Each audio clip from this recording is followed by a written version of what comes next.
You got it? Awesome. Okay, sorry about that, guys. Okay, so we're going to take a moment, take a deep breath, center yourself, get relaxed. We're going to call in some magic. To the winds of the south, great serpent, wrap your coils of light around us. Teach us to shed the past the way you shed your skin. To walk softly on the earth. Teach us the beauty way. To the winds of the west, Mother Jaguar, protect our medicine space. Teach us the way of peace, to love impeccably. Show us the way beyond death.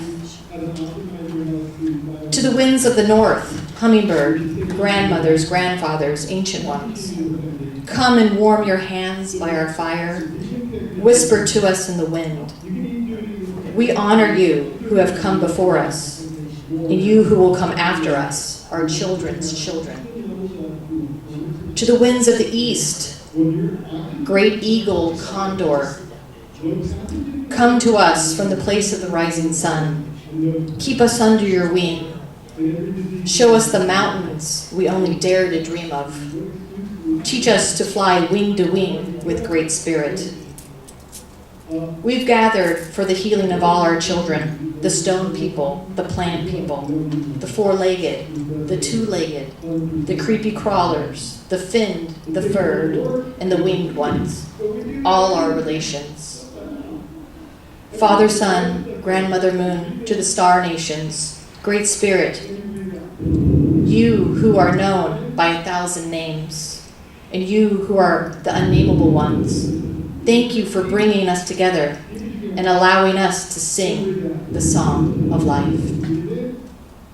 And so it shall be. All right, so we've created this sacred space. This is consecrated ground now. We've called in our guides. And the thing about our guides, we all have guides, angels, ascended masters that help us. We have to ask for their help because due to free will, if we don't ask, they won't interfere. So when we say our prayers, when we do our ceremonies, we need to ask for them to enter, to help. And they will. They're more than happy. That's their job. They want to be there for you. So we've called in our guides. They're kind of, imagine they're sitting on your shoulders, whispering in your ear. And so they're here now. So magic. What do we know about magic? Well, when we think about magic, we think of probably pulling a rabbit out of a hat, or, David Copperfield, Chris Angel. But magic is a sacred act also. And right here I have a wand. I think it's actually a Harry Potter wand. And you can actually see how it starts out kind of fat and then gets skinnier and skinnier and skinnier because you're focusing your intention. And as you focus it, it gets more and more intense until abracadabra, you create what you want. And abracadabra is actually a word that is Aramaic in origin. It's an old biblical word, and it means, I will create what I speak. So we all know now, because of the secret stuff, our thoughts, our words create our reality. Each day is a blank canvas for us to create what we desire. Do we want happiness? Do we want someone breathing very heavily on the wall inside of us? Wow. Something's going on over there. Let's just acknowledge it. Get them on in here. All right, so we're manifesting something over there, everybody. All right, so our words are our magic wands. Right. So what you expect out of life, you're going to get out of life. What do you want? And in order to get more magic in our life, we also have to raise our vibration, our physical vibration. If we're cranky and upset and negative, what do you think we're going to attract? It's not going to be unicorns, leprechauns, and fairies. It's going to be little trolls, maybe a couple Damians. So your intention is so important. So everybody say, abracadabra, I create what I speak. Abracadabra, I create what I speak. That's powerful. You have control of your destiny. As that line goes, I am the master of my fate, soul of my destiny. And we are the captains of that. So intention is everything. And we've gone from the industrial age to the technology age. We went from creating an innovation. We're still innovating, but this is more of a time of, I guess, hoarding information. It's all about information. And we're not living in our greater purpose. Our souls are actually starving for more magic and purpose in our lives. We're not meant to sit in front of the TV or the computer or in front of our phones all day. Actually, sitting is killing us. Sitting is next to smoking and killing us. So we have to get active in our own fate, in our own destiny. And in that creation is what's called the Sophia space. Now, Sophia is a Greek word for wisdom, which is a beautiful word. I rather say, well, instead of you're wise, you're Sophia. So it is the space between intention and creation. It's between directed desires and manifestation of intent. So we are all in Sophia space all the time. Right now we're in a Sophia space. We are always creating something, be it something physical or mental or spiritual. We are always in this space of creation. And we have to remember that. Till the day we die, we will be in this, I like to call it the infinity sign. It's always looping. It never disconnects. It's continual. So we are in this space of creation every day, in every breath, in every way. But we have to be patient, because Sophia's space can take a second to be created, our intent. It can take a minute, a week, a day, a month, years. And I hate to say maybe sometimes that creation may never be realized. But there's a reason for that, and that's part of the magic. So it's when we become disconnected from spirit, when we have that low vibration, when we are not of the highest intent, the highest positive energy, that magic, we don't see the magic in our lives. Magic is occurring every second of every day. We have to be aware. Our awareness is key. That sunset was magic. That sunrise was magic. That cloud, that bird singing, that flower, that person you just met was a magical experience. But we, most of the time, don't even see that because we're disconnected. We're not completely here. We're distracted. So it's coming back into the now, into what is this very moment, even if it's heavy breathing on the other side of the wall, that we reconnect. You know, the time between new beginning and endings, because endings is always new beginning. It's that loop. New beginnings and endings. Never ends. So going from that and wanting to raise our vibration and coming to the end of the evening, I wanted to do a meditation on our chakras, to raise that vibration, to get them all spinning in the right direction, to open us up to new possibilities, to new magic, to the unicorns and the elves that are hopefully running around out there. So if you can just bear with me 1 second while I get the music going, we're going to do a short meditation to get us grounded.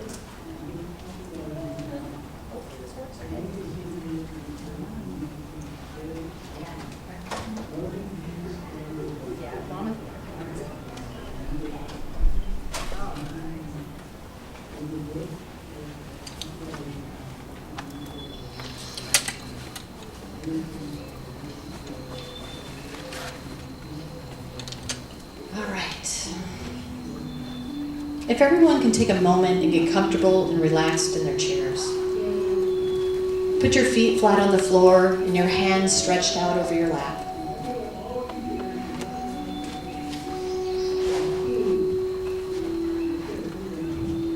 Take 3 deep breaths. In through your nose and out through your mouth.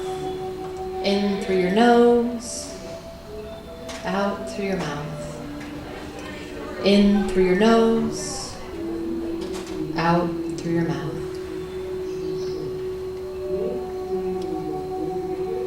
Allow your eyes to gently close. Be completely present in your body and start to feel the ebb and flow of relaxation take over. Now draw your attention to your mind and release all current worries and stress. Your breathing is now going to take on its own yogic rhythm. In through your nose and out through your nose. In through your nose out through your nose. In through your nose, out through your nose. Bring your awareness to the earth below. Imagine roots growing from the bottom of your feet. They move through the warm soil, grounding and connecting you to the divine sacred mother. You feel safe and unconditionally loved. Now come back to your senses and listen to the sounds around you. The rhythmic beating of your heart, the weaving of your breath.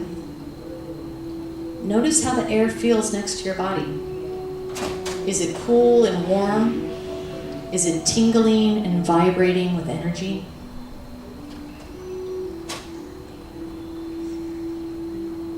With this newfound awareness, you are able to release that which does not serve you in this moment.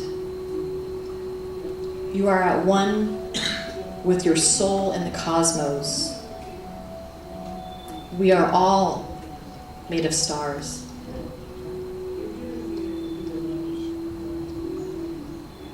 Now draw your energies back into your body center. Slowly, slowly do this. Be here now. Move your awareness to the very base of your spine. This is your root chakra. It represents your belonging and survival. Place your hands together over this area, right in front of you, and breathe in the color red, the color of the earth. As you breathe in, allow the nourishment and life force energy to enter and balance this chakra. Say to yourself, I am safe and supported.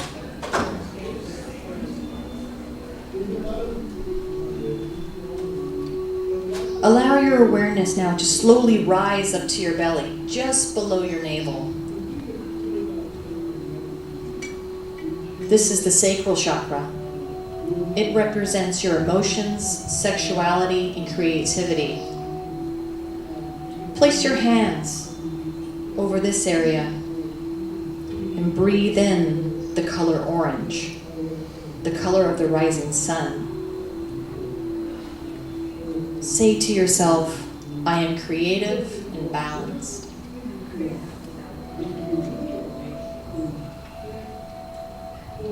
Slowly proceed your awareness just below your breastplate. This is your solar plexus. It represents your personal power and self-esteem. Place your hands together over this area and breathe in the color yellow, the color of happiness and joy. Say to yourself, I am enough. I love myself completely.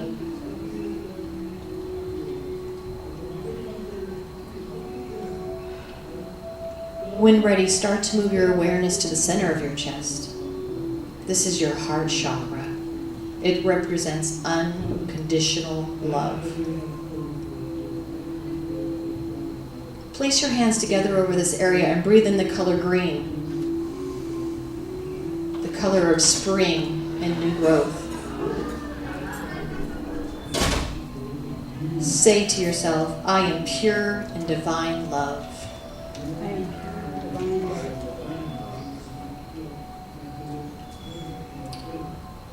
Now in your own time, move your awareness to your neck. This is your throat chakra. It represents self-expression and speaking your truth. Place your hands together over this area and breathe in the color blue, the color of Father Sky. Say to yourself, I can express my truth and self freely.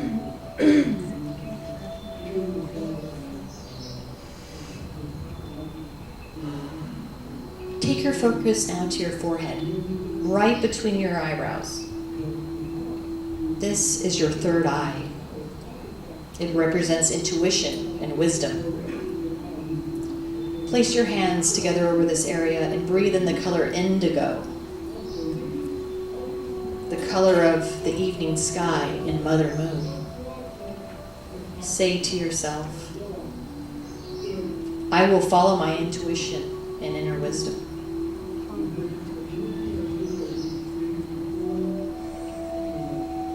Now move your awareness to the very top of your head. This is your crown chakra. It represents your spirituality and connection to the divine. Place your hands together over this area and breathe in the color purple, the color of harmony and perfect union. Say to yourself, I am one with the universe. I am one with the divine.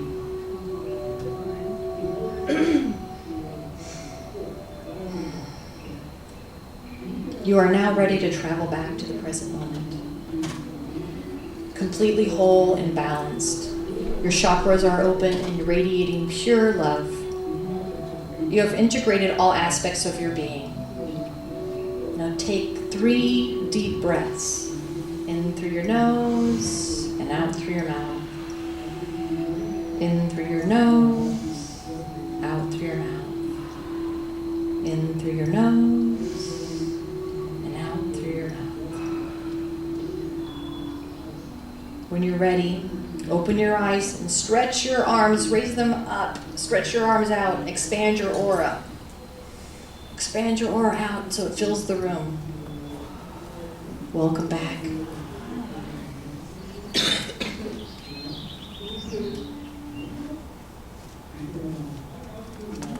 Welcome back.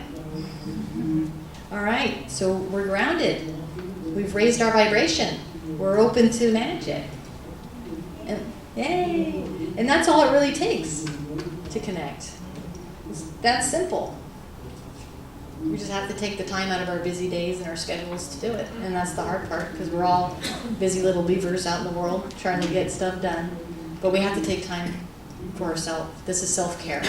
And they say we're all, the healers are wounded healers, but we have to take care of those wounds to go out and help the other people. And they call the light workers first responders. So all of us in here are first responders, okay, to help the greater masses out there.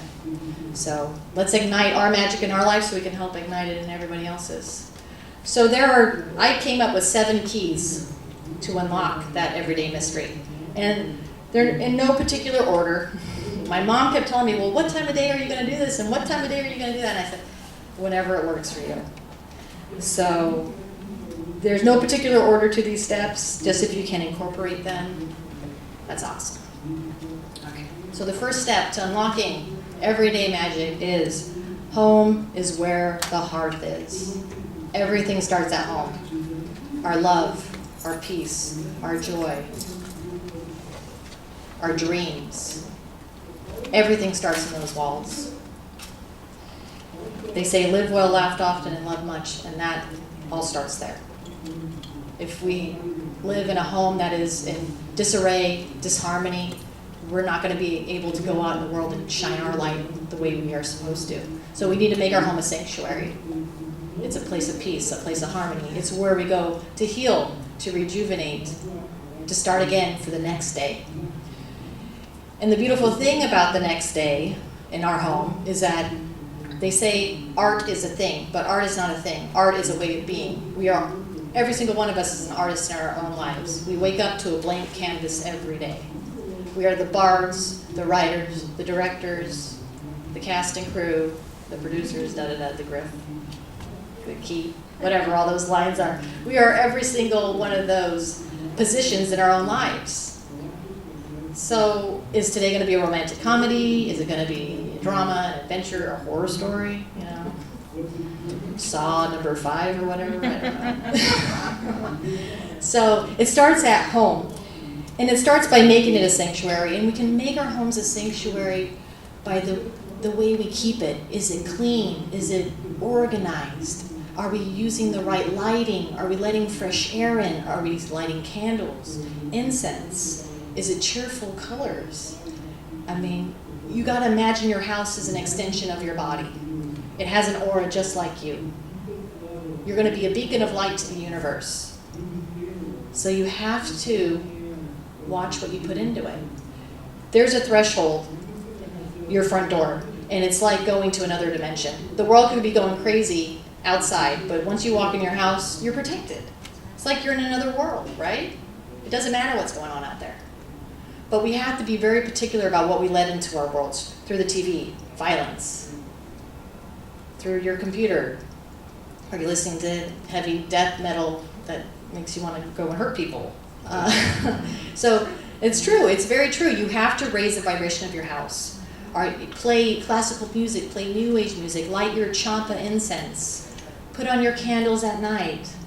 It is so important. This is our sanctuary. This is where we go to rejuvenate, to collect ourselves so that we can go back out into that world and be that first responder that we all need to be.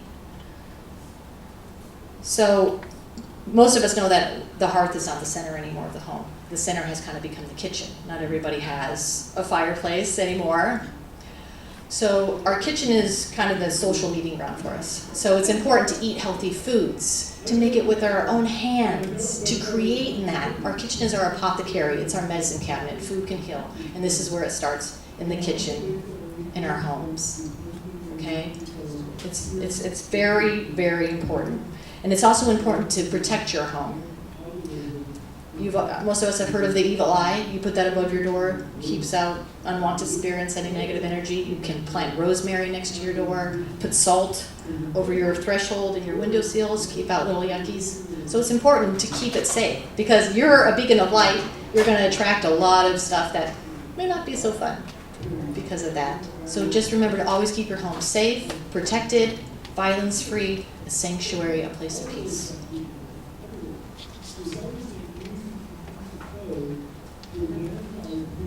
Yes, and information, yes.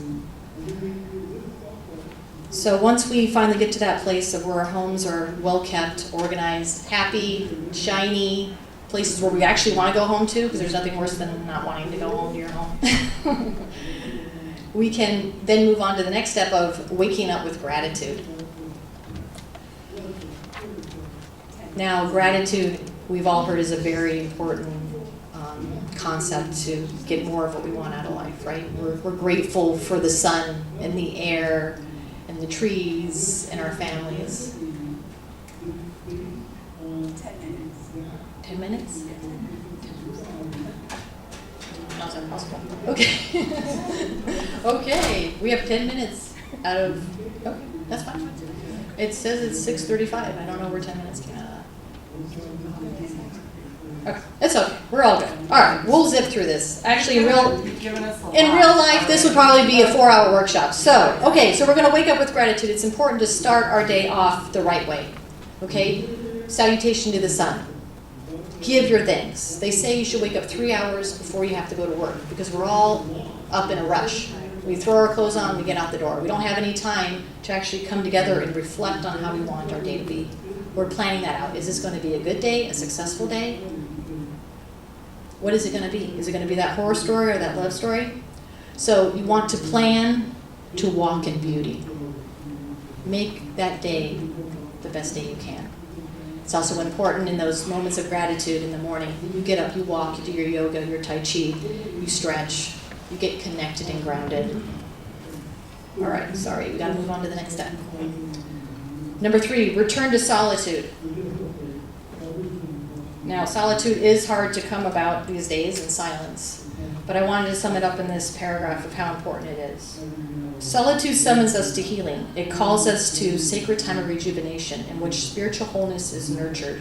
Quiet, reflective time alone fosters us an expanded awareness of our true essence. In this spaciousness of inward reflection, we take a pause from enacting our story and discover a freedom to simply be. So the important point to this is we have to disconnect to connect. Disconnect from our TVs, our phones, our computers in order to connect to the greater powers, spirit, God, whatever you may call it. We have to disconnect. We have to take those moments even if it's just a few, to find quiet, solitude, and connect. It is so important. And in that space, we will be able to listen to that inner voice, that inner shaman that's constantly whispering at us, that intuition that most of the time we can't hear because we're too busy. Step number 4, develop ritual. We all have our little morning rituals, how we brush our teeth, how we make our coffee, the route we take to work is pretty predictable, okay? But these rituals are actually, I guess you could say, ways of showing gratitude also. Pray over your food. When you get your food, pray for that life, be it vegetable, mineral, or animal. Pray to it. Say thank you for nourishing my body. Thank you for giving me this energy to live. That is so important. So really, you're empowering your food through that. You're blessing it. You're blessing yourself. Your nighttime ritual, taking a bath, actually releasing the day off you, putting in some Epsom salts, lighting the candles, just washing that off. I do it every night. It's so important. You're releasing it. You're not taking that into your night's sleep. You're not taking it into the next day. Journaling, writing down when you get in bed what went well that day, what you're grateful for. You know, most of us don't even write anymore. We're just busy typing on our phones. They're starting not to teach cursive in school anymore. It's kind of sad. So we need to take time to write with a pen. I'd probably choose a quill if I could, and write our experiences, because we forget. It's so important. And also, if you have your beverages you like your tea, your coffee, your wine, your beer, take those vodka, gin and tonic. Take your time to contemplate in those moments. Enjoy what you're drinking. Understand where it came from. Those coffee beans, that tea came from other countries. That beer was brewed. The process, I could get into beer, but I'm not going to do that. But the process of brewing it and the fermentation, that's a magical experience.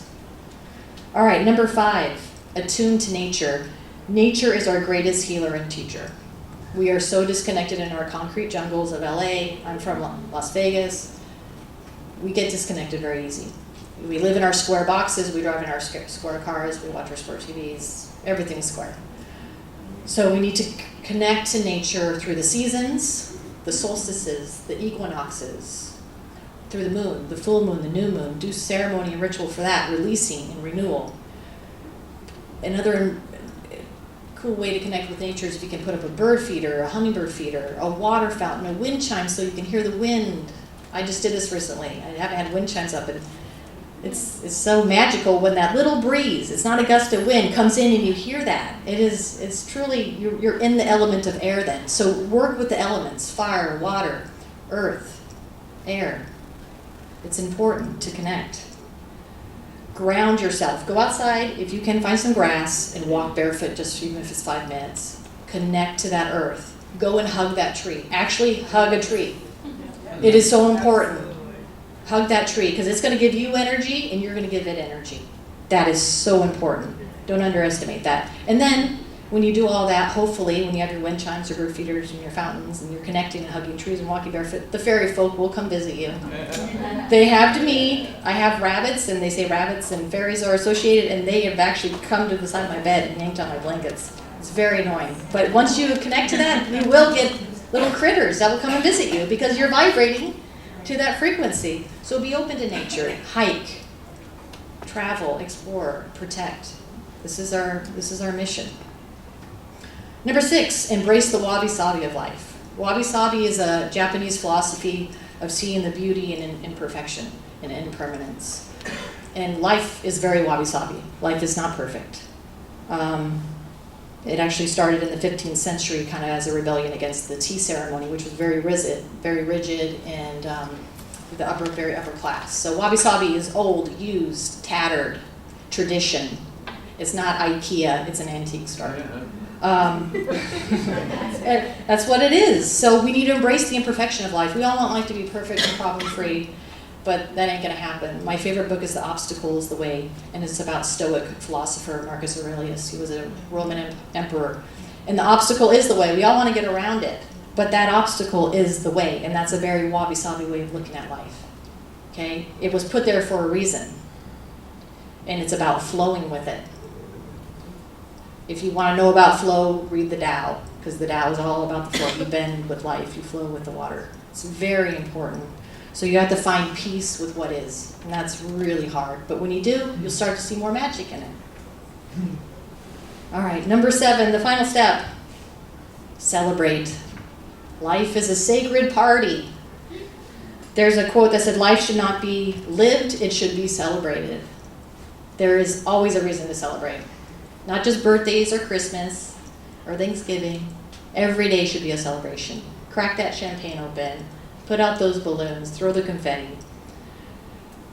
Drink that wine, break that bread, gather together, be social. Life is a social activity, and we're not meant to be alone on this journey. So eat, drink, and be merry, and practice sacred hospitality. The Irish used to have a tradition where they would put a candle in their window in their communities, and if you had a candle in your window, that meant anybody could come visit you. You had a chair by the front door, and they would come sit down, and they could be a stranger, and just come in your house and you would socialize. So we need to, I know in this day and age, we're not going to just let anybody in our house, but we need to be more open to finding sacred partnerships. We're all soul friends here. We were all brought together. We attracted each other in this moment. And then there are soulmates. Soulmates are not just partners, they're friends, they're animals. So be open to those sacred connections and celebrate with people, have fun. This is the point. We get so serious and then we lose the magic of life. Seriousness takes it completely out. So please be open to seeing those little miracles each day. They say over every blade of grass there's a little angel bent over and saying, grow, grow, grow. So just keep that in your back of your mind. I appreciate you guys being here. I wish I could give you more. I have so much more, but thank you for your time. Thank you for everything. I loved you, but I'm going to just pass something around real quick. I have little crystal wands in here. Yes, you can have. And I want you to pick which one feels right to you, because this is your abracadabra wand. You're going to create your reality with these little wands. So just pick one, okay? And enjoy the magic in your life, guys. I love you all. Thank you for your time today. Be blessed. Peace in the journey. Thank you.